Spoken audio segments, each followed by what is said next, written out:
very emotional thing, because 32 years Ukraine is fighting for this independence. Thursday marks Ukraine's 32nd Independence Day, a time usually filled with celebration. But with the backdrop of war, Ukrainians here in Canada are not only supporting each other, but supporting the war effort. On this day in 1991, Ukraine gained its independence after 70 years of Soviet control. But fast forward 32 years, Ukraine continues to fight for its independence. Ukrainians all across the country are marking this day that is both celebratory yet solemn. In Winnipeg, dozens gathered at City Hall to raise the Ukrainian flag and sing the Ukrainian national anthem.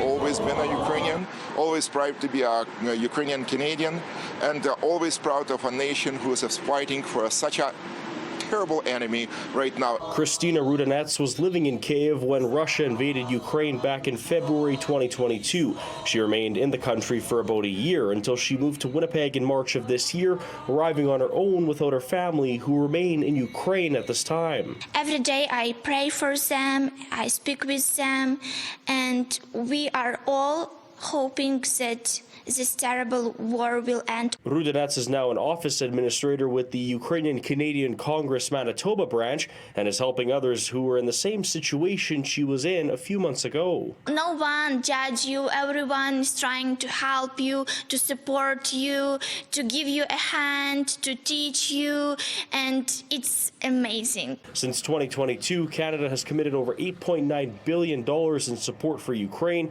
including more than $1.8 billion in military assistance. To date, over 170,000 Ukrainians have arrived in Canada, adding to the already 1.3 million Ukrainian Canadians who already live here. Well over 20,000 of them have arrived in Manitoba. Ihor Michalchishin from the Ukrainian Canadian Congress says it's important for Canada to continue providing support. The war continues and will continue, unfortunately, in the foreseeable future. So we're just asking for continued flexibility and responsiveness, as we have had thus far, on the needs of the population as they arise. Rudanets shares what Ukraine means to her on this special day. Ukraine, for me, it's like a woman, like a symbol of woman. And this woman is not a small girl. Now, it's a brave and strong woman, and this woman can protect her family, her relatives. And we already showed all the world who we are. In Winnipeg, Karpa City News.